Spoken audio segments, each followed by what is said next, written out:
vì nè mẹ con ấy đang cài ra ấy nó hắt hang nó anh hang này nó chạy kia anh đi một hắt này đong mấy đó hắt nó đong run hoi với cái khang nó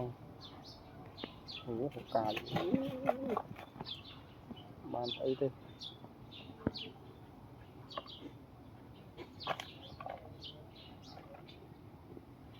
miền tây tê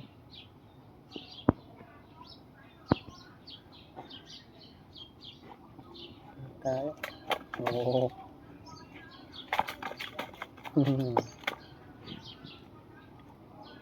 cười nấu dạ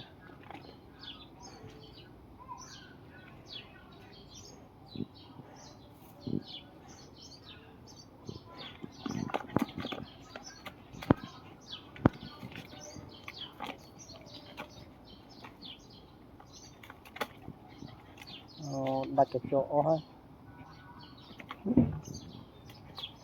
lăng cái chứ vậy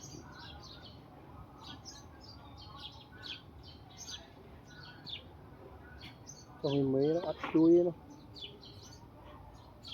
thì nè bằng lâu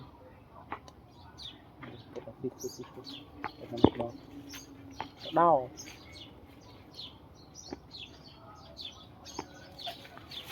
câu nó còn nắp những mấy ồ chui cái chui ở đây chân chết hả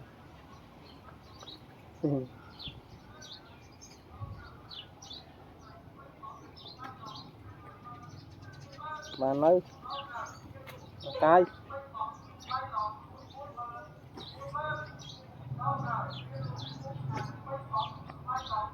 nghĩ là chui cái chứ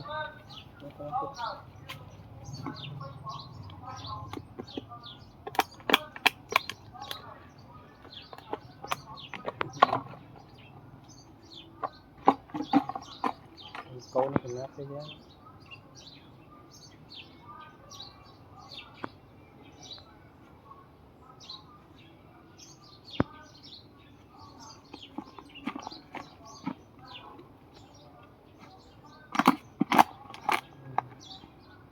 lẹ ở đâu